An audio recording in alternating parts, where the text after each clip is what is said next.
This is called hypothalamus. This is called epithalamus. ఈ epithalamus మనం ఏమంటామంటే pineal gland. What is the secretions of pineal gland?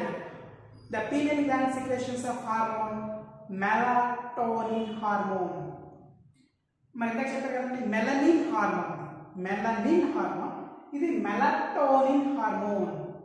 Melatonin hormone.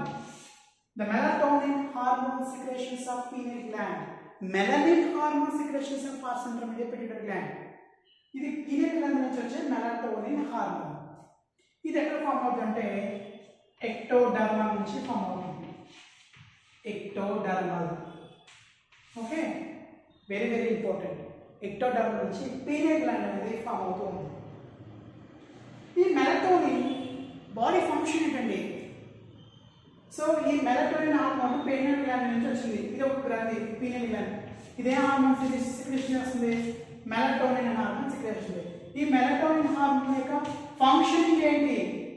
Okay, 24 hours rhythm, circadian rhythms. 24 hours అంటే rhythms means 24 hours mean sleep Wake అంటే biological clock. 6 అయింది wake up, 6, 7, 8, 10, 11, 12, 1, 2, 3, 4, 5, 6. Okay, sleep. This is cycle known as melatonin hormone. అంటే ఇలాంటి melatonin hormone ఏం చేస్తుందంటే ఇలాంటి cycle గురించి మనకి ఎప్పటికప్పుడు బయోలాజికల్ క్లాక్స్ అనేది జరుగుతూ ఉంటాయి. Very very important. Next very very important menstrual cycle. Menstrual సైకిల్కి కూడా మెలటోనిన్ హార్మోన్ చాలా చాలా important. And circadian rhythms, biological rhythms are 24 hours period. Next menstrual cycle, follicle stimulating hormones and luteinizing hormones. Okay, puberty, ఇలాంటి విషయాలన్నీ కూడా pineal gland నుంచి వస్తుంది. ఇక్కడతో మీకు పీనియల్ గ్లాండ్ అయిపోయింది, హైపోథలామస్ అయిపోయింది, పిట్యూటరీ గ్లాండ్స్ గురించి కూడా కంప్లీట్ అయిపోయింది. Completed brain and hormones. బ్రెయిన్లో ఉండే హార్మోన్స్. ఓకే, బ్రెయిన్ ఎవరు ఉన్నారండి? Pineal gland very very important. Pineal gland నుంచి వచ్చే hormone melatonin. Second hypothalamus, master controlling centre of hormones. Third pituitary gland, master endocrine gland. These 3 positions of brain very very important. After the brain, very very important gland, thyroid gland.